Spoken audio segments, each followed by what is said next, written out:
আমাদের দেশের অসৎ রাজনীতিবিদরা চুরিদারি করার জন্য, লুটপাট করার জন্য, মন্ত্রী মিনিস্টার হওয়ার জন্য, অতীতে যারা মানুষকে ধোঁকা দিয়েছে, প্রতারণা করেছে, রাষ্ট্রের সম্পদ আত্মসাৎ করেছে, তারা পাগলা কুত্তা হয়ে গেছে ক্ষমতায় আসার জন্যে।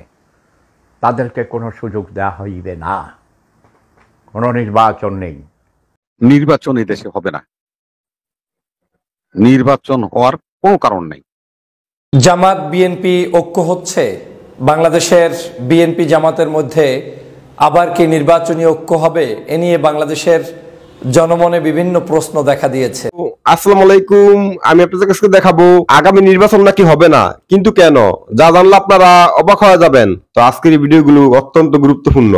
তো আমি আশা করব আপনারা সম্পূর্ণ ভিডিওটি দেখবেন, আর এই সম্পূর্ণ ভিডিওটি দেখলেই বিস্তারিত জানতে পারবেন। আর এই ভিডিওগুলো দেখানোর আগে আপনাদের কাছে আমার ছোট্ট একটি রিকোয়েস্ট, আপনারা যদি আমার চ্যানেলে নতুন হয়ে থাকেন তাহলে এরকম নিত্য নতুন আপডেট নিউজ সবার আগে পেতে আমার এই চ্যানেলটি সাবস্ক্রাইব করে আমার সাথেই থাকুন।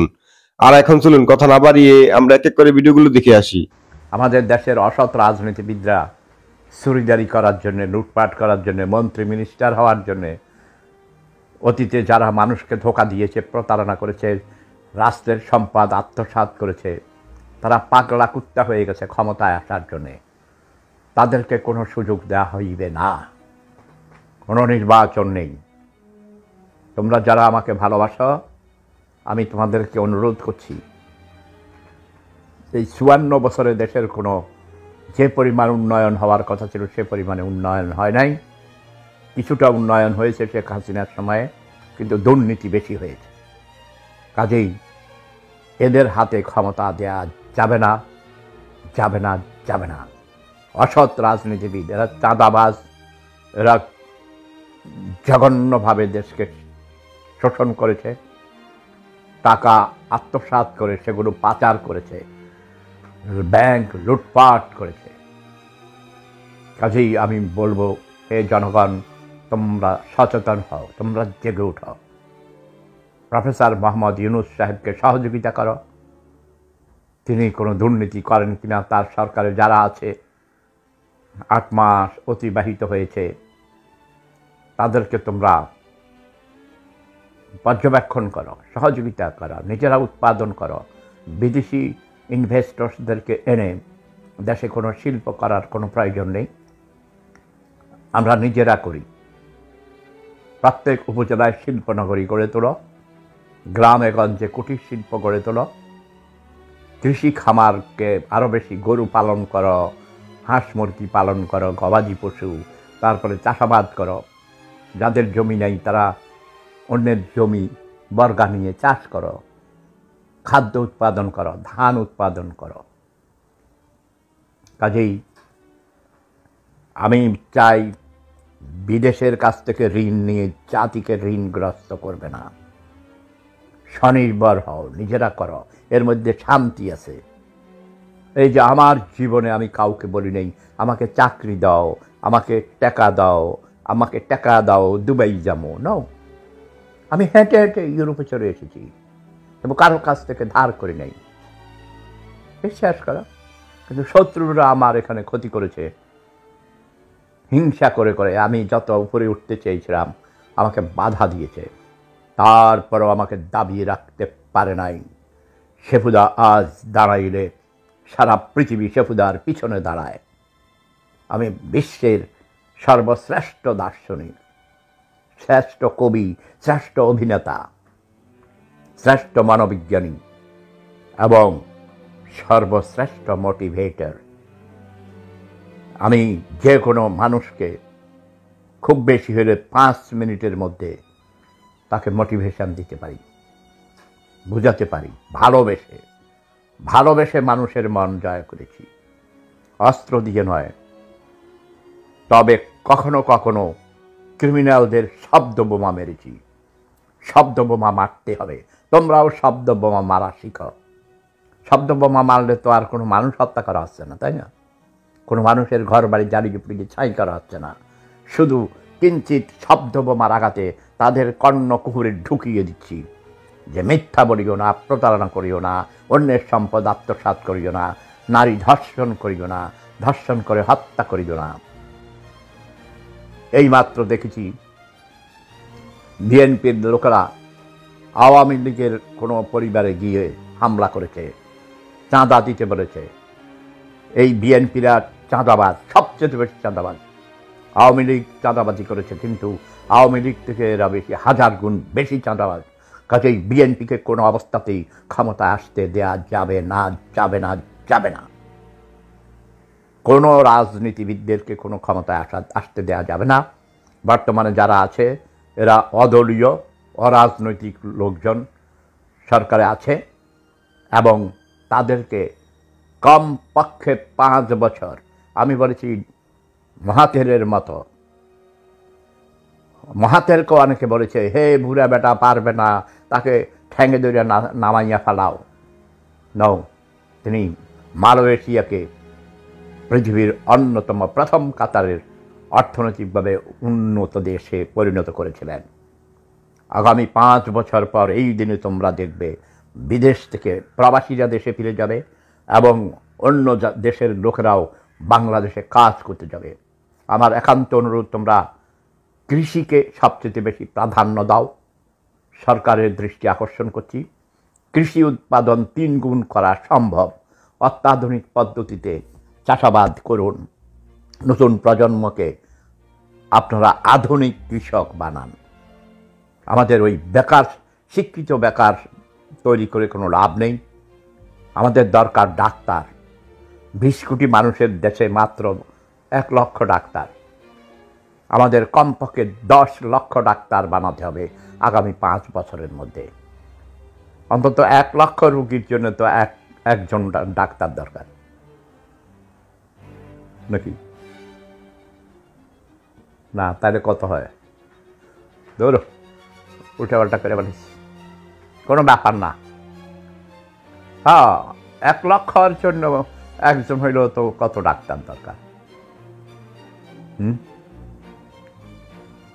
100 লক্ষে 1 কোটি, এরকম 20 কোটি, 20 কোটিরও বেশি জনসংখ্যা। আমি বলছি যে আমাদের কমপক্ষে আরও 10 লক্ষ ডাক্তার বানাতে হবে আগামী 5 বছরের মধ্যে। ইঞ্জিনিয়ার বানাতে হবে, কম্পিউটার ইঞ্জিনিয়ার বানাতে হবে, এবং সবচেয়ে বেশি গুরুত্ব দিতে হবে কৃষক। জামাত বিএনপি ঐক্য হচ্ছে, বাংলাদেশের বিএনপি জামাতের মধ্যে আবার কি নির্বাচনী ঐক্য হবে, এ নিয়ে বাংলাদেশের জনমনে বিভিন্ন প্রশ্ন দেখা দিয়েছে। বিশেষ করে সাম্প্রতিক সময়ে জামাত ইসলামের আমির ডাক্তার শফিকুর রহমান সাহেব যখন লন্ডনে দেশনেত্রী বেগম খালেদা জিয়ার সাথে এবং বিএনপির ভারপ্রাপ্ত চেয়ারম্যান জনাব তারেক রহমানের সাথে সাক্ষাৎ করেছেন, চা চক্রে মিলিত হয়েছেন, শারীরিক খোঁজখবর নিয়েছেন, বিভিন্ন ধরনের দেশ বিদেশ সামগ্রিক বিষয়সহ আলাপ আলোচনা করেছেন তথা মিটিং করেছেন, সেই মিটিংটি এখন আর গোপন থাকেনি, এখন প্রকাশ্যে চলে এসেছে। বাংলাদেশের রাজনীতিতেও জনগণের মধ্যে বিএনপি এবং জামাত নিয়ে অন্যরকম একটি আগ্রহ রয়েছে, কারণ 5ই আগস্টের পট পরিবর্তনের পরে এই দুটি দলের মধ্যেই জনগণ সম্ভাবনাময়ী দল খুঁজে বের করার চেষ্টা করছে যে কারা আগামীর বাংলাদেশ বিনির্মাণে এগিয়ে যাবে, কোন দল ক্ষমতায় যাবে। যেহেতু বাংলাদেশের সর্ববৃহৎ দল বিএনপি এবং এই মুহূর্তে বাংলাদেশের আলোচনায় সর্ববৃহৎ দল হিসেবে রয়েছেন জামাতে ইসলামী, এই দুটো দলকে নিয়ে মানুষের আগ্রহের কোনো কমতি নেই। স্বভাবতই সেই দলের যখন একজন চিফ বা প্রধান আমির হিসেবে দেশনেত্রী বেগম খালেদা জিয়ার বাসভবনে উপস্থিত হয়েছেন ডাক্তার শফিকুর রহমান সাহেব, সেটা যে কারণেই তিনি উপস্থিত হন না কেন, জনগণের মধ্যে সেটা নিয়ে বিভিন্ন প্রশ্ন থাকবে, আলোচনা থাকবে। আলোচনার ভিতর থেকে মানুষ বের করার চেষ্টা করবে তাহলে বাংলাদেশে কি আবার জামাত বিএনপির মধ্যে ঐক্য তৈরি হচ্ছে তথা নির্বাচনী কোনো অ্যালায়েন্স হচ্ছে কিনা, এ নিয়ে এখন মানুষ কিন্তু প্রশ্ন করছে। আমাকেও বিভিন্ন মানুষ জিজ্ঞেস করার চেষ্টা করেছেন যে আসলে কি হচ্ছে, এবং এই রাজনীতির যে শেষ বলতে কোনো কথা নেই সেটা আমি বহুবার বলেছি, আজও বলছি। আমাদের মধ্যে অনেকেই যারা অনৈক্য বিরাজ করার জন্য মাঠে ময়দানে কাজ করেন, জামাত হয়ে বিএনপিকে খোঁচা কিংবা বিএনপি হয়ে জামাতকে খোঁচাখুচি, এই যে রাজনৈতিক একটি মতপার্থক্য বিভিন্ন সময় চলে, তার মধ্য থেকে আমরা চূড়ান্ত শত্রু হয়ে যাই। মনে হয় যেন আমরা একে অপরের এমন শত্রু জিন্দেগিতে আর বসাও যাবে না। সেই শত্রুতার যে একটি আলোচনা সমালোচনা, সেই জায়গাটার উপরে একটা কুঠারাঘাত করে দিয়েছেন ডাক্তার শফিকুর রহমান সাহেব। আমি তাকে ধন্যবাদ জানাই যে তিনি লন্ডনে গিয়ে দেশনেত্রী বেগম খালেদা জিয়ার সাক্ষাতে মিলিত হয়েছেন, সেখানে জনাব তারেক রহমান সাহেবের সাথে বৈঠকে মিলিত হয়েছেন। দেশের এই ক্লান্তিকালে তাদের এই বৈঠকটা অত্যন্ত গুরুত্বপূর্ণ। ঐক্য হবে কি হবে না, ঐক্যের বিভিন্ন ব্যাখ্যা আছে, ঐক্য অনেক ধরনের ঐক্য থাকতে পারে। এ নিয়ে বাংলাদেশে এখন বিশ্লেষণ হবে, আলোচনা হবে। জাতির প্রয়োজনে, দেশের প্রয়োজনে কার কখন কোন জায়গায় ঐক্য হবে সেটা কিন্তু সময় বলে দিবে। আপনারা জানেন এই বিএনপি জামাতের সাথে ঐক্য তো 2001 সালে ছিল এবং 4 দলীয় ঐক্যজোট গঠন করে তারা সরকার গঠন পর্যন্ত করেছিল। আবার কিন্তু সেই যখন 1-11 হলো, তার পরবর্তী সময়ে তাদের ভিতরে ঐক্য, এই ঐক্যকে ভাঙার জন্য বহুত চক্রান্ত হয়েছে, ষড়যন্ত্র হয়েছে এবং ষড়যন্ত্রবাদীদের সফলতাও হয়েছে। আবার ষড়যন্ত্র ছাড়াও ন্যাচারালি তারা বিভিন্ন কারণে বিভিন্ন গ্রুপে বিভক্ত হয়েছে। যেমন জামাত দীর্ঘদিন পর্যন্ত স্বাধীনভাবে তাদের সরকার বিরোধী আন্দোলন করেছে, বিএনপির জায়গা থেকে আন্দোলন করেছে এবং 5ই আগস্টের পূর্বে কিন্তু আবার এই দুটি দল ভিন্নভাবে আন্দোলন করলেও একে অপরের সাথে এক ধরনের যুগোৎপদ আন্দোলনে ছিল। যদিও সেটার আলাদা কোনো লিখিত পরিত কোনো ডকুমেন্টস নেই, কিন্তু তারা ছিল। কোন ইস্যুতে ছিল? শেখ হাসিনাকে বিদায় করতে হবে, ফ্যাসিবাদকে বিদায় করতে হবে। তো 5 তারিখে তারা তাদেরকে বিদায় করার পরে বাংলাদেশের প্রেক্ষাপটে এই জায়গাটাতে আওয়ামী লীগ বিদায়ের কারণেই নতুন করে রাজনৈতিক মেরুকরণ তৈরি হয়েছে। যেহেতু আওয়ামী লীগ বাংলাদেশে নেই, এখন আর এই কার বিরুদ্ধে আপনি ইউনাইটেড হবেন? ইউনাইটেড যার বিরুদ্ধে হয়েছেন তিনি চলে গিয়েছে। এখন গণতান্ত্রিক স্পেসে যার যার জায়গা তৈরি করার জন্যই স্বাধীনভাবে নির্বাচন হবে, স্বাধীনভাবে নির্বাচন করবে, স্বাধীনভাবে দল তার নিজস্ব ফর্মুলায় মানুষকে দাওয়াত দেওয়ার চেষ্টা করবে। যেমন আপনারা জানেন যে বিএনপি একটি আদর্শ নিয়ে চলে, জামাত একটি আদর্শ নিয়ে চলে। জামাতের আদর্শ একরকম, বিএনপির আদর্শ আরেক রকম। জামাত বাংলাদেশের মানুষের যেমন কল্যাণ চায়, মুক্তি চায়, পাশাপাশি ধর্মীয় মূল্যবোধ, বাংলাদেশের মানুষের স্বাধীনতা রক্ষা করা কিংবা পরকালীন সময়ের মুক্তি, এই সার্বিক অনেক বিষয় নিয়েই তাদের রাজনীতির মূল জায়গাটা। বিএনপি জাতীয়তাবাদী মূল্যবোধে বিশ্বাসী একটি দল, তারাও বাংলাদেশের স্বাধীনতা রক্ষার জন্য, গণতন্ত্রের জন্য লড়াই করা একটি সংগঠন। তো 5 তারিখের পরে এই দুটি সংগঠনই এখন ভিন্নভাবে তাদের পথ চলা শুরু করেছে এবং আমি মনে করি এই পথ চলাটা কিন্তু ভিন্নভাবেই থাকবে বলে এখন পর্যন্ত ধারণা। যদিও অনেকে ঐক্য হয়ে গিয়েছে কিনা, ঐক্য হয়ে যাবে কিনা এ নিয়ে বিভিন্ন মন্তব্য করেছেন, কিন্তু আমার ধারণা না, ঐক্য ওই ধরনের হবে না যে ঐক্যটা আপনাকে দুটো দলকে একত্রিত করে নির্বাচনে নিয়ে আসার মতো একটি পরিস্থিতি বা একই মার্কা নিয়ে নির্বাচন করা যেটা 2018 সাল পর্যন্ত ছিল, সেটা সম্ভবত আর হবে না। আপাত দৃষ্টিতে যেটা হচ্ছে সেটা হচ্ছে ঐক্যের যে ধরন আছে, আমি বললাম যে ঐক্য কখনো একত্রিত হয়ে নির্বাচন করা যায়, ঐক্য কখনো বিশেষ ইস্যুতে ঐক্যবদ্ধ হওয়া যায়, ঐক্য কখনো আমার বিপদে আপনার পাশে থেকে ঐক্য করা যায়, সাহায্য করা যায়। আবার ঐক্য কখনো এমন কিছু বিষয়ের উপরে আমরা প্রস্তাবনা রাখবো যেই বিষয়গুলো ছাড়া বাকি সব কিছুতে আমরা স্বাধীন, কিন্তু ওই বিষয়গুলোতে আমরা ঐক্য, সেরকম ঐক্য হওয়া যায়। আমার কাছে মনে হচ্ছে বিএনপি এবং জামাত আগামী দিনের বাংলাদেশের গণতন্ত্র প্রতিষ্ঠায়, ভোটাধিকার প্রতিষ্ঠায় এবং মানুষের ন্যায্যতা প্রতিষ্ঠায় একত্রে একসাথে সংগ্রামী ভূমিকা পালন করবে। ফ্যাসিবাদ শেখ হাসিনাকে বাংলাদেশের রাজনীতিতে অপ্রয়োজনীয় হিসাবে তুলে ধরতে, সে যে অপ্রাসঙ্গিক, এটাকে বাস্তবায়ন করার ক্ষেত্রে বিএনপি জামাত এক থাকবে। এই ঐক্যটা আমার ধারণা লন্ডন সফরের পরে কিংবা আগে যে কোনো উপায়ে বাংলাদেশের মানুষের জন্যও প্রয়োজন ছিল। আমার মনে হচ্ছে তারা এই লন্ডন সফরের পরবর্তীতে এটার দিকে কিছুটা হলেও ধাবিত হবে জামাত ইসলাম এবং বিএনপি। কারণ বাংলাদেশের মানুষ ভোট দিতে চায়। এখন ভোটটা কাকে দিবে? যাকে খুশি তাকে দিবে। বিএনপি ভোট ভালো পেলে বিএনপি আসবে, জামাত ভোট ভালো পেলে জামাত ক্ষমতায় আসবে। আওয়ামী লীগ তো আর নেই। অর্থাৎ আওয়ামী লীগ যেখানে নেই সেখানে আওয়ামী লীগকে ঠেকাও আন্দোলনে হতে গিয়ে যেরকম একটি ঐক্য দরকার, সেটা আর আপাতত নিষ্প্রয়োজন বলে আমার কাছে মনে হচ্ছে। সে কারণে এখন ঐক্যমতটা হতে পারে এরকম যে আমরা নির্বাচন ইস্যুতে ঐক্যবদ্ধ থাকব, আমরা গণতন্ত্রকে সুসংহত করতে ঐক্যবদ্ধ থাকব, আমরা কাদা ছোড়াছড়ির রাজনীতি বন্ধ করে গঠনতান্ত্রিক সমালোচনার রাজনীতিতে ঐক্যবদ্ধ থাকবে আমার কাছে মনে হচ্ছে। এবং সে কারণে আমি প্রায়ই বলি যে জামাত সম্পর্কে অনেক বিএনপির ছোট ছোট নেতারা যেরকম মন্তব্য করে, এগুলো মন্তব্য শুনে হতাশ হবেন না। বিএনপির দেশনেত্রী বেগম খালেদা জিয়া কি কখনো বলেছে? তারেক রহমান সাহেব কি বলছে? কিংবা জিয়াউর রহমানের আদর্শ কি তাই? আমার কাছে মনে হচ্ছে না, তারা বলে নাই। এবং আমার আত্মবিশ্বাস আছে যে তারা ওই ধরনের কোনো মন্তব্য করে রাজনীতি করবে না।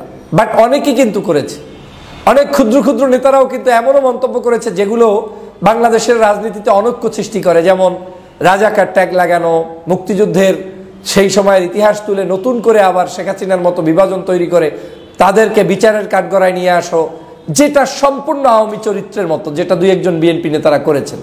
আর জামাতের বিরুদ্ধেও অনেক বিএনপি নেতার অভিযোগ এভাবে আছে যে তারা তাদেরকে চোর বানিয়েছে, টেম্পু স্ট্যান্ড দখলকারী বানিয়েছে, বাস স্ট্যান্ড দখলকারী বানিয়েছে। যদিও এগুলো নিয়ে বাংলাদেশের মানুষের মধ্যে বিভিন্ন কনসেপ্ট চলমান আছে। বাংলাদেশের বিএনপি একটি বড় দল, তাদের মধ্যে অনেক স্বার্থান্বেষী মানুষ লুকে থাকাটাই স্বাভাবিক, কিন্তু তাদেরকে কিন্তু আবার বিএনপির পক্ষ থেকে বিচারও করা হচ্ছে, যেমন পদ পদবি বহিষ্কার করা হচ্ছে, তাদের বিশেষ বিশেষ জায়গায় তারা সর্বোচ্চ চেষ্টা করছে। আমরা কিন্তু নতুন রাজনৈতিক দলও বাংলাদেশে দেখছি, একেবারে যে ধোয়া তুলসী পাতা এমন দলও এখন পর্যন্ত কিন্তু আমরা পাচ্ছি না সেখানে। সেই তুলনায় আমি মনে করি এগুলো আলোচনা থাকবে, সমালোচনা থাকবে, এবং সেই আলোচনাগুলোই রাজনীতিতে গত 16 বছর বন্ধ ছিল। যেমন শেখ হাসিনা ছাড়া, আওয়ামী লীগ ছাড়া কিছুই ছিল না, তাই আমাদের কাছে এগুলো একটু খটকা লাগছে। কিন্তু নতুন বাংলাদেশে এখন তো আমরা গণতান্ত্রিক অধিকার প্রতিষ্ঠা করতে চাই। অতএব বিএনপি কিছু জামাতের বিরুদ্ধে বলবে, জামাত কিছু বিএনপির বিরুদ্ধে বলবে, যেটা সৌজন্যতা রক্ষা করে, মানে সৌজন্যহীন হওয়া যাবে না, এমন কিছু বলা যাবে না যেটা হাসিনা বলতো। সেই ধরনের কার্যক্রম চলমান রেখেও একটা ঐক্য হওয়া সম্ভব। আমার কাছে মনে হচ্ছে বিএনপি জামাত সেই পথেই হাঁটছে। এবং জামাতের আমির ডাক্তার শফিকুর রহমান সাহেব চেয়ারপারসনের সাথে বিএনপির সাথে সাক্ষাতে মিলিত হয়ে তিনি তার বরত্বের পরিচয় দিয়েছেন, সম্মান করে দেখা করে এসেছেন। তিনি একজন বয়োজ্যেষ্ঠ নেত্রীর এই যে অসুস্থকালীন সময়টাতে জামাত ইসলাম তার পাশে গিয়েছেন, খোঁজ নিয়েছেন, এটা অবশ্যই ভালো গুণ। যেমনটা তিনি 5ই আগস্টের পরে সম্ভবত ওই রাতেই ডাক্তার শফিকুর রহমান সাহেব গুলশানে দেশনেত্রী বেগম খালেদা জিয়ার সাথে সাক্ষাৎ করেছিলেন।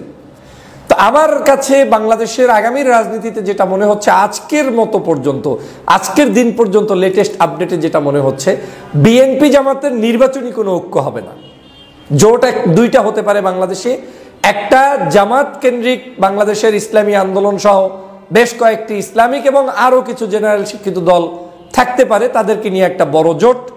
এবং বিএনপি জোট করুক কিংবা না করুক, বিএনপির সাথে কিছু রাজনৈতিক দল অথবা স্বাধীনভাবে বিএনপি, এবং নির্বাচনে মূলত প্রতিদ্বন্দ্বিতা হবে এই জামাত জোট এবং বিএনপির সাথেই। এটাই বাস্তবতা। কে হারবে কে জিতবে সেটা বাংলাদেশের জনগণ নির্ধারণ করবে, কিন্তু এই জোট দুটোই থাকবে। কিন্তু এই জোট দুটোর মধ্যে একটা সুসম্পর্ক থাকতে হবে, যে ভাই আমি যদি ভোট পেয়ে ক্ষমতায় যাই আমার আপত্তি নেই, তুমি যদি ভোট পেয়ে ক্ষমতায় আসো আমার আপত্তি নেই, কিন্তু আমরা একে অপরকে এমন আচরণ করব না যাতে শেখ হাসিনা বাংলাদেশে ফিরে আসে, যাতে শেখ হাসিনা বাংলাদেশে মাথার উপরে চেপে বসে, যাতে শেখ হাসিনা অবৈধ শাসন ব্যবস্থা আবার আপনার উপরে আমার উপরে চাপিয়ে দেয়।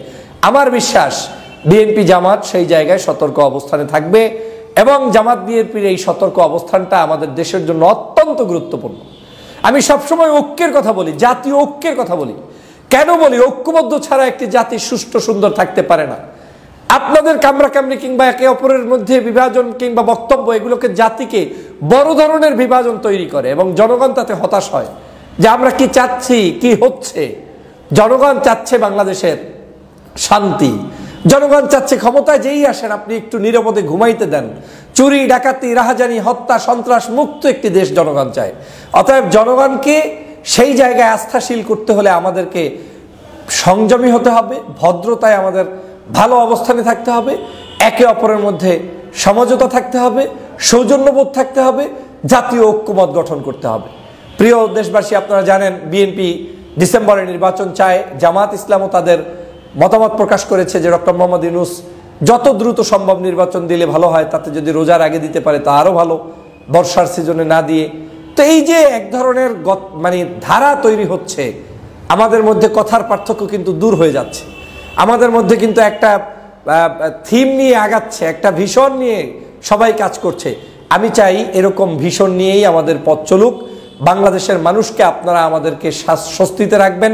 আমরা বাংলাদেশে একটি সুন্দরতম রাজনীতি দেখতে চাই, যেখানে কোনো হানাহানি থাকবে না, বিভেদ থাকবে না, এবং বিএনপি জামাত সহ অন্যান্য সকল রাজনৈতিক দলের মধ্যে একটা সুসম্পর্ক থাকবে। জামাতি ইসলামের সাথে বিএনপির বৈঠক, এটি এই মুহূর্তে রাজনীতির মাঠে আমি মনে করি টপ অফ দ্য লিস্টে রয়েছে। নানান আলোচনা, নানান পর্যালোচনা ইতিমধ্যে শুরু হয়েছে যে এই বৈঠকের ভবিষ্যৎ গন্তব্য কোথায়, রাজনৈতিক মহলে, রাজনীতির ময়দানে এই বৈঠক কি বার্তা দিচ্ছে বা দিতে পারে, এটি নিয়ে ইতিমধ্যে নানান আলোচনা রাজনৈতিক মহলে শুরু হয়েছে। আমি আজকে একটু ভিন্ন অ্যাঙ্গেল থেকে আলোচনা শুরু করতে চাই। এই সরকারের প্রাইম প্রায়োরিটি যেটি বা প্রাথমিক যে অগ্রাধিকার, সেটি হচ্ছে সংস্কার। সংস্কার শেষ করে নির্বাচন, সেটি আমরাও চাই। কিন্তু আমার প্রশ্নটি আজকে এই সরকারের কাছে, যে সংস্কারে আওয়ামী লীগ নিষিদ্ধ নেই, আওয়ামী লীগের কার্যক্রম নিষিদ্ধ নেই, আওয়ামী লীগের নিবন্ধন বাতিল নেই, এইরকম সংস্কার আমরা চাই না। কিন্তু আজকে অত্যন্ত দুঃখের বিষয়, পরিতাপের বিষয়, শুরুতে আমরা প্রত্যেকটি রাজনৈতিক দল আওয়ামী লীগ নিষিদ্ধের প্রশ্নে একাট্টা ছিলাম। কিন্তু বিএনপি শুরুতে আওয়ামী লীগ নিষিদ্ধের বিষয়ে ভিন্ন মত পোষণ করলেও জনগণের চাপের কাছে হোক কিংবা জনগণের প্রতি সংহতি জানিয়ে হোক, তারা কিন্তু এক পর্যায়ে আওয়ামী লীগ নিষিদ্ধের প্রশ্নে বা আওয়ামী লীগের প্রশ্নে জনতার কাতারে আসতে বাধ্য হয়েছেন এবং জনতার কাতারে এসেছেন। এখন আমাদের প্রশ্ন, যেখানে আওয়ামী লীগ চাই, বিএনপি চাই, মানে আওয়ামী লীগের নিষিদ্ধের প্রশ্নে বিএনপি চাই, জামাত ইসলামী চাই, গণ অধিকার পরিষদ চাই, অন্যান্য রাজনৈতিক দল প্রত্যেকটাই একমত, তাহলে এখন হঠাৎ করে সরকার কেন আওয়ামী লীগ নিষিদ্ধের প্রশ্নে অনেকটাই নীরব? কেন নীরব দর্শকের ভূমিকা পালন করছেন? পিছনের রহস্যটা কি আমরা জানতে চাই। আপনারা নানান সংস্কারের কথা বলছেন, আমরা ধন্যবাদ জানাই, সাধুবাদ জানাই, সংস্কার প্রয়োজন আছে। কিন্তু যে সংস্কারে আওয়ামী লীগকে আপনি নিষিদ্ধ করতে পারেন না, বা আওয়ামী লীগ নিষিদ্ধের প্রশ্নটি নেই, বা আওয়ামী লীগের প্রশ্নে চূড়ান্ত কোনো সিদ্ধান্ত আপনাদের নেই, এইরকম সংস্কার আমরা কখনোই কামনা করি না, প্রত্যাশা করি না। তার মানে আপনারা তলে তলে আওয়ামী লীগকে পুনর্বাসনের চিন্তায় রয়েছেন। আমি যদি ভুল বলি তাহলে আমাকে কাউন্টার দেন, আমার যৌক্তিক সমালোচনা করেন, কোনো অসুবিধা নেই। কিন্তু এই সরকারের কাছে আমার প্রশ্ন, মোটা দাগে তারা কেন আওয়ামী লীগের প্রশ্নে চূড়ান্ত সিদ্ধান্ত আমাদের জানাচ্ছেন না? ওয়াই? কি এমন কারণ, কি এমন বিষয় তাদের মধ্যে লুকায়িত রয়েছে যে তারা আওয়ামী লীগের প্রশ্নে এখন চূড়ান্ত সিদ্ধান্ত নিতে পারছেন না?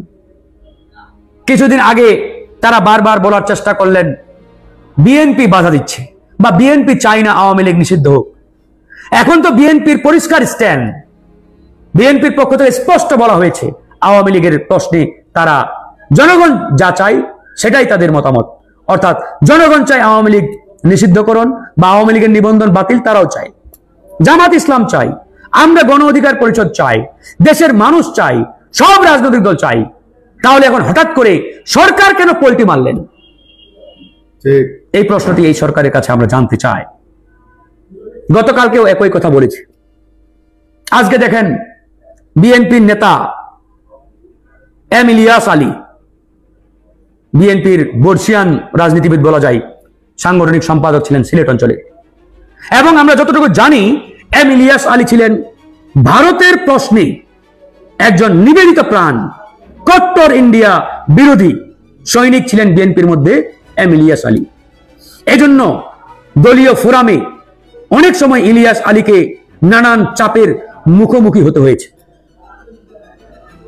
সেই এম ইলিয়াস আলী ভারতীয় পরিকল্পনায় রয়ের প্রেসক্রিপশনে আওয়ামী লীগ তাকে গুম করলেন। আওয়ামী লীগের আমলে তার সন্ধান এম ইলিয়াস আলীর পরিবার পায় নাই, না পাওয়াটাই স্বাভাবিক, কারণ হাজার হাজার মানুষকে গুম করেছে, খুন করেছে খুনি হাসিনা, পাবে না, এটাই স্বাভাবিক।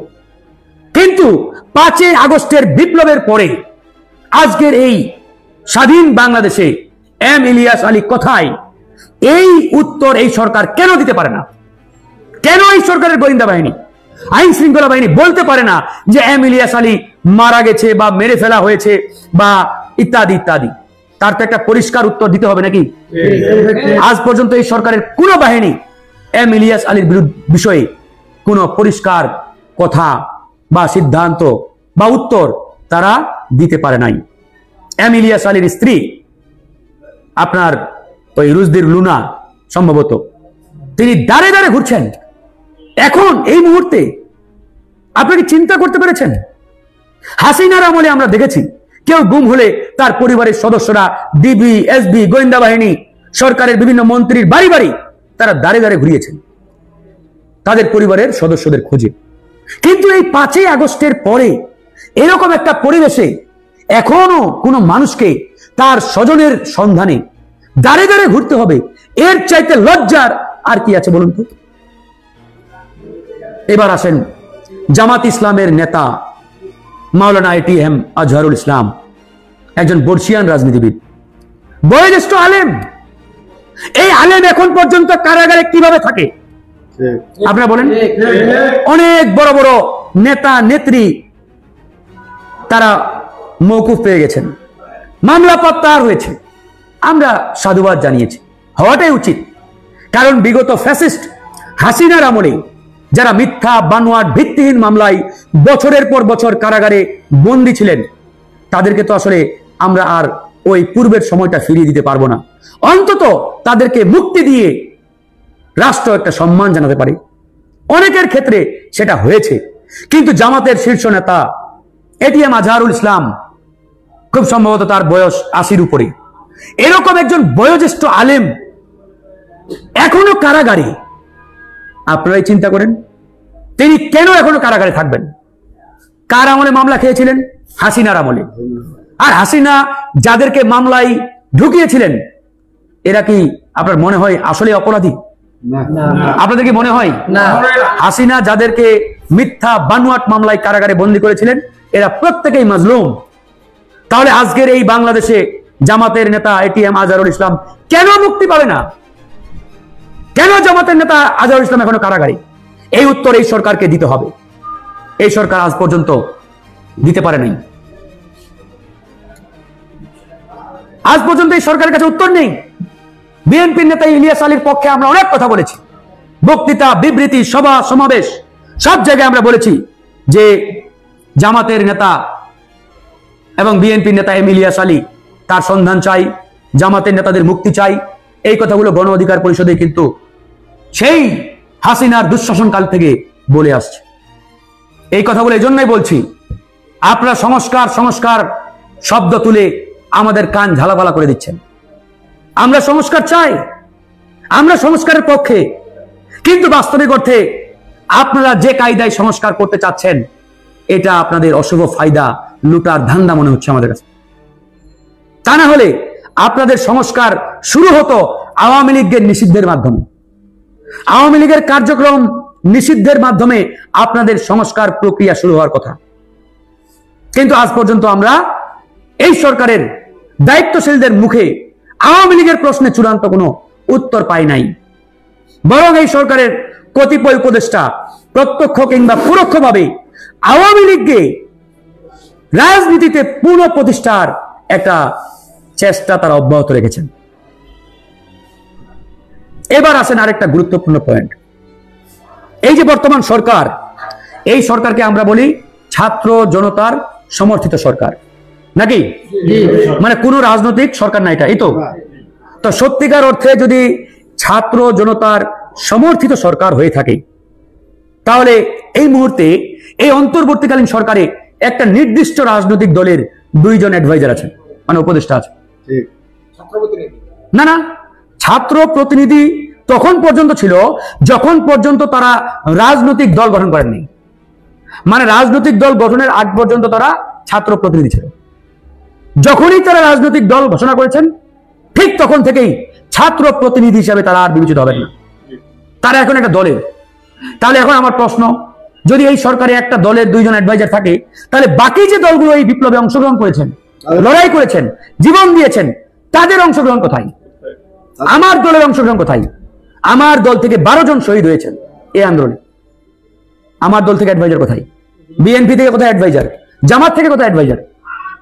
আমরা এই জন্য এই সরকারকে বলেছি, হয় ওই 2 জন উপদেষ্টাকে পদত্যাগ করতে হবে, নয়তো বিপ্লবের পক্ষের শক্তিগুলো থেকে সমন্বয় করে সমান সংখ্যক প্রতিনিধি নিয়ে এই সরকারকে জাতীয় সরকারে রূপ দিতে হবে। এর কোনো বিকল্প রাস্তা নেই। তারা তলে তলে একটা নির্দিষ্ট দলকেই পৃষ্ঠপোষকতা করছেন, পুষিয়ে পালিয়ে এটাকে বড় করার চেষ্টা করছেন। আমরা কিংস পার্টি বলতে চাই না, আমরা নতুন দলকে স্বাগত জানাই, অভিনন্দন জানাই, কিন্তু তা বলে সরকারি সুযোগ সুবিধা নিয়ে তারা ফুলিয়ে ফাঁপিয়ে কলাগাছ হবে, আর বাকি বিপ্লবের যারা ফ্রন্ট লাইন যোদ্ধা এরা ধুকে ধুকে মরবে, এটা তো হতে পারে না। এখন আসেন যারা বিভিন্ন চেয়ারে বসছেন, আমরা ওয়েলকাম জানিয়েছি যে এদের মাধ্যমে দুর্নীতি মুক্ত একটা বাংলাদেশ প্রতিষ্ঠা হোক, নাকি? ইতিমধ্যে আপনারা জেনেও গেছেন, তারপরেও বলি, 2 জন উপদেষ্টার এপিএস, 2 জন অ্যাডভাইজারের এপিএস, একজন স্থানীয় সরকার মন্ত্রণালয়ের অ্যাডভাইজার তার এপিএস, আর একজন স্বাস্থ্য মন্ত্রণালয়ে রয়েছেন।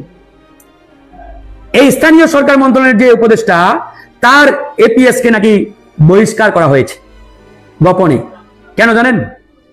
কারণটা হচ্ছে কোটি টাকা না, এটাকে আরো শত কোটি খাতায় নিয়ে যেতে হবে দুর্নীতির অভিযোগে। জনগণকে জানতে দেয় নাই, তলে তলে বহিষ্কার করে দিয়েছেন। সেই এপিএস এখন এলাকায় গিয়ে বিশাল বড় বড় সমাবেশ শোডাউন দিচ্ছে আর টাকা উড়াচ্ছে। কার টাকা? জনগণের। তার মানে বুঝেন, এপিএস যদি এই বিশাল দুর্নীতি করে তাহলে তার বস কি পরিমাণ করেছে? হাসিনা যেমন বলেছিল না যে আমার পিয়ন তো 400 কোটি টাকার মালিক, তার মানে হাসিনার পিয়ন যদি 400 কোটি টাকার মালিক হয় তাহলে শেখ হাসিনা নিশ্চয়ই 4 লক্ষ কোটি টাকার মালিক। সমুদ্র, হ্যাঁ? আমি কি মিথ্যা বলছি ভাই? আপনারা উত্তর দেন, আমার কথাগুলোর উত্তর দেন। শত শত মানুষ লাইভটি দেখছেন, আমি প্রত্যেকের সমালোচনা আশা করছি, গঠনমূলক সমালোচনা। যে আমি ফারুক হাসান যদি একটা মিথ্যা বলি, বানিয়ে বলি, আমার এই ফেসবুক লাইভে যারা দেখছেন উত্তর দেন। এই জন্য কি এদেরকে চেয়ারে বসানো হয়েছিল? না, তাদের কতিপয় বুদ্ধিজীবী, আজকে দেখলাম একজন বুদ্ধিজীবী নিজেকে প্রত্যাহার করে নিয়েছেন। তিনি ফেসবুকে লিখেছেন যে দেশে কিছু একটা ঘটলেই আমাকে কেন মেনশন দেওয়া হয়, আমি তো এনসিপির কেউ না। মানে বুঝেন, সে এটাও বলেছে যে আপনার চেয়ারে বসবেন, হাজার হাজার কোটি টাকার মালিক হবেন, লুটপাট করে বাড়ির মালিক হবেন, গাড়ির মালিক হবেন। হ্যাঁ, এভাবেই লেখছে, নিশ্চয়ই আপনারা দেখেছেন, নাম বলছি না, ওই এনসিপির বুদ্ধিজীবী আর কি।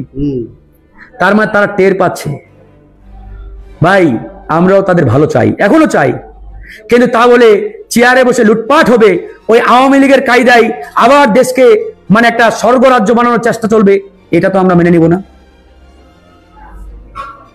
সবচাইতে বেশি আক্রমণের শিকার হয়েছে আমরা। আজকে ডক্টর মোহাম্মদ ইউনূসের দাবিদার দাবি করে এই নব্য বিপ্লবীরা, অথচ তারা জানেই না যে ডক্টর মোহাম্মদ ইউনূস যেদিন বিপদে পড়লেন তার পাশে কেউই দাঁড়ায় নাই, একমাত্র গণ অধিকার পরিষদ ছাড়া। যেদিন ইউনূস সাহেবের নামে মামলা হলো, এই গণ অধিকার পরিষদ রাজপথে নেমে বিক্ষোভ করেছে, তার পক্ষে প্রতিবাদ করেছে। কোন রাজনৈতিক দল ইউনূস সাহেবের পক্ষে দাঁড়িয়েছিল? যেদিন হাসিনা তার নামে মামলা দেয় দাঁড়িয়েছিল? দাঁড়াই নাই। আমরা একমাত্র গণ অধিকার পরিষদ প্লে কার্ড, ফেস টুন নিয়ে রাজপথে নেমে বিক্ষোভ করেছি। ডিজিএফআই সরাসরি হুমকি দিয়েছে, এনএসআই দিয়েছে, তারপরে আমরা কথা বলেছি। গুগলে যান, ইউটিউবে যান, ফেসবুকে যান, লেখে সার্চ দেন, শত শত ভিডিও পাবেন সেদিন কি বক্তব্য দিয়েছে আমরা তার পক্ষে। দুঃসময়ে তার পাশে আমরা গণ অধিকার ছিলাম, আর সুসময়ে নব্য বিপ্লবীরা আইসা তারা বলে ইউনূস সাহেবের দাবিদার হকদার নাকি তারাই। এর চাইতে ভণ্ডামি আর আছে ভাই? হ্যাঁ, এরাই হচ্ছে প্রতারক, যারা ইউনূস সাহেবকে মনে করে তার একমাত্র ঝান্ডাধারী। এটা হাসিনা করত। শেখ মুজিবুর রহমান ৭১-এর আগে আসলেই জনগণের শেখ মুজিব ছিলেন, কিন্তু যেদিন আওয়ামী লীগ শেখ মুজিবকে জনগণের শেখ মুজিব থেকে আওয়ামী লীগের মুজিব বানালেন, সেদিনেই কিন্তু পতন শুরু হয়ে গেল। তো ডক্টর মোহাম্মদ ইউনূস তিনি বাংলাদেশের অ্যাসেট, সম্পদ, সারা বিশ্বের সম্পদ মনে করি আমি। তাকে দলীয় অ্যাসেট বানায়েন না, তাকে নির্দিষ্ট গণ্ডির মধ্যে ফেলিয়েন না। ইউনূস সাহেব আমাদের আশা ভরসার আশ্রয়স্থল, তার যে ইমেজ এটাকে নষ্ট করা যাবে না, তাকে ধরে রাখতে হবে আমাদের। কিন্তু আমার আশঙ্কা ইউনূস সাহেবের চতুর্দিকে যে সকল আওয়ামী লেসপেন্সার রয়েছেন, এরা ডক্টর মোহাম্মদ ইউনূসকে সফল হতে দিবেন না, তাকে ব্যর্থ করবেন। কারণ অলরেডি নানান কর্মকাণ্ডের মাধ্যমে সেটি প্রমাণিত হচ্ছে। তাকে সফল হতে দেবেন কিনা এটা আজকে বড় একটা শঙ্কার বিষয়। তো যাই হোক, অনেক কথাই বলেছি, অনেক কথাই হবে। ভালো থাকবেন, আল্লাহ হাফেজ। জামাত ইসলামের মুখ থেকেই যে নৌকা আর ধানের শীষ দুই সাপের একই বিষ আছে, তো এই ধরনের কথাবার্তাগুলো মাঠে যেই বার্তা দিয়েছিল সেই বার্তাতে দেখা গেল যে একযোগে পতিত আওয়ামী লীগ এবং জামাত এবং ছাত্ররা একসুরে কথা বলা শুরু করলো। সেটা হলো দীর্ঘ 16 বছর আন্দোলন সংগ্রামের ঐতিহ্য বহন করা দলটিকে কিভাবে রাজনীতির মাঠ থেকে বিদায় করে একছত্রভাবে ক্ষমতায়ন প্রতিষ্ঠিত করা যায়। এবং ভাবসাবে এমন মনে হলো যে বাংলাদেশ পুরা জামাত ইসলামীর হয়ে গিয়েছে। ভোট দিলে এখনই হয়তো 300 সিটের মধ্যে সিংহভাগ সিটেই তারা জয়লাভ করবে। অন্তত অনলাইন যে প্রোপাগান্ডা, অনলাইন ভোটিং, কোথাও আমরা দেখি নাই জামাত ইসলামী দ্বিতীয় পর্যায়ে আছে। অনলাইন সমস্ত ভোটে জামাত ইসলামী এগিয়ে আছে। কিন্তু পত্রপত্রিকা এবং গবেষণা সংস্থাগুলো, যেমন ইনোভেশনের গবেষণা অথবা BIDS এর ব্রাক ইউনিভার্সিটির গবেষণা, তারা এমনকি ইনকলাব পত্রিকার গবেষণা, তারা বলছিল মাঠ পর্যায়ের জরিপ, সেখানে দেখিয়েছে যে বিএনপি সংখ্যাগরিষ্ঠ ভোটেই সরকার গঠন করতে যাচ্ছে। আর অনলাইনে সব জায়গায় দেখিয়েছে জামাত ইসলাম এগিয়ে আছে। তো এই ধরনের একটি ভোটাভুটি এবং আবহের মধ্যে আগামী নির্বাচনে নিরঙ্কুশ ক্ষমতা কিংবা নিরঙ্কুশ জয়ের যে ভাবনা জামায়াত ইসলামের কর্মী সমর্থকদের মধ্যে আছে, তাতে কিছুটা যোগ হয়েছে নতুন যে ছাত্রদের রাজনৈতিক দল এনসিপি, তাদের সিংহভাগ নেতাকর্মীর জামাত সংশ্লিষ্টতা এবং জামায়াতের যে রাজনৈতিক এজেন্ডা, সেই এজেন্ডাগুলো সমস্যারে পালন করা। তো এই ধরনের একটা ভাবনা থেকে মনে হচ্ছিল যে মাঠে জামায়াত এবং ছাত্রদের নতুন দল হয়তো একটা রাজনৈতিক সমঝোতায় যাবে, যে তারা বিএনপির প্রতিদ্বন্দ্বিতা করবে। সেটা ভালো হতো কি মন্দ হতো, সেই সম্ভাবনা নষ্ট হয়ে গেছে কিনা এখন, নাকি নতুন করে জোট মেরুকরণ তৈরি হয়েছে।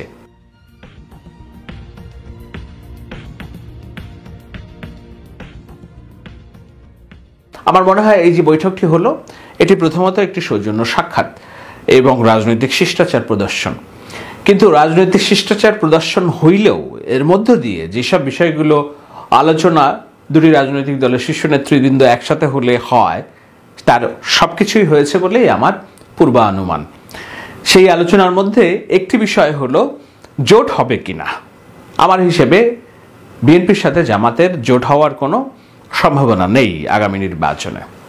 তাহলে এই বৈঠকের কি আলোচনা হতে পারে?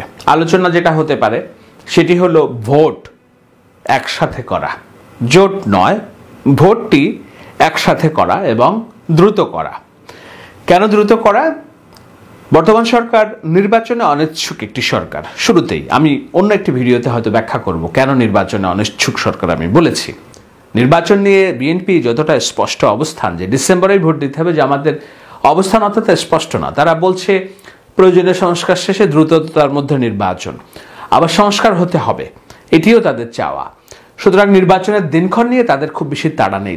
কেন? এই কারণে যে তারা নির্বাচন হলে ক্ষমতায় যেতে পারবে না। তারা এখন যেই সুযোগ সুবিধা ভোগ করছে, ক্ষমতার পালাবদল হলে, বিএনপি ক্ষমতায় গেলে তখন সেটুকুও হয়তো পাবে না। তারা বিরোধী দল হতে পারে সর্বোচ্চ, সেটিও যদি হতে পারে বিরোধী দল বাংলাদেশের রাজনীতিতে জামাত ইসলামের মতো একটি রাজনৈতিক দল, সেটি তাদের উপমহাদেশে যে জামাত ইসলামের রাজনীতি তার সর্বোচ্চ স্বীকৃতি মিলবে। বিরোধী দলে গেলেই না সরকারি দলে যাওয়ার স্বপ্ন তৈরি হবে। কিন্তু বিরোধী দলে যাওয়ার মতো অবস্থান জামাত ইসলামীর কোনোদিনই ছিল না বাংলাদেশে, যতদিন পর্যন্ত আওয়ামী লীগ ভার্সাস বিএনপি রাজনীতি ছিল। আওয়ামী লীগকে ঠেকাতে যেয়ে জামাত ইসলাম বরাবরই নিজেদের ভোট নিজেদের প্রতীকে না দিয়েও ধানের শীষে দিয়েছে। আর এককভাবে নির্বাচন করলে তারা 3টার বেশি আসন কোনোদিন পায়নি। এবার সেই পরিস্থিতি ভিন্ন বলেই আশা করছিলেন জামাত ইসলামের নেতৃবৃন্দ, এবং তারা মনে করছিলেন যে এবার অধিক আসন তারা পাবেন। তবে কোনো গবেষণাতেই জামাত ইসলামের আসন সংখ্যা 30 থেকে 40-এর উপরে উঠেনি। তো স্বাভাবিকভাবেই তারা বিরোধী দলে যাবে। তো বিরোধী দলে গেলেই কি আর না গেলেই কি, একমাত্র রাজনৈতিক অর্জন ছাড়া। সে কারণে নির্বাচন নিয়ে তাদের খুব বেশি মাথা ব্যথা নেই। আর যে ছাত্ররা, আমি বারবার বলি, আজকে তারা সরকার চালাচ্ছে, প্রশাসন চালাচ্ছে, ফোন করলে ডিসি উঠে বসছে, ফোন করলে পুলিশের এসপি সরাসরি ব্যবস্থা নিচ্ছে।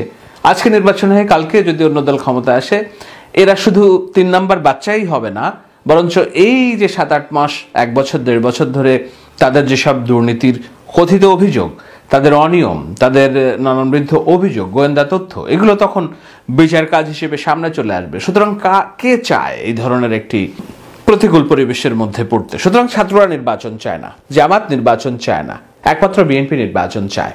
তো এই নির্বাচন চাওয়াকে কেন্দ্র করে যখন জামাত এবং ছাত্ররা একদিকে অবস্থান নিচ্ছে, তখন নির্বাচনের দাবিটা আদায় করা বিএনপির পক্ষে একক রাজনৈতিক দল হিসেবে কঠিন হয়ে দাঁড়াচ্ছে। সেই কঠিন হওয়াটা সহজ হবে বলে আমার অনুমান।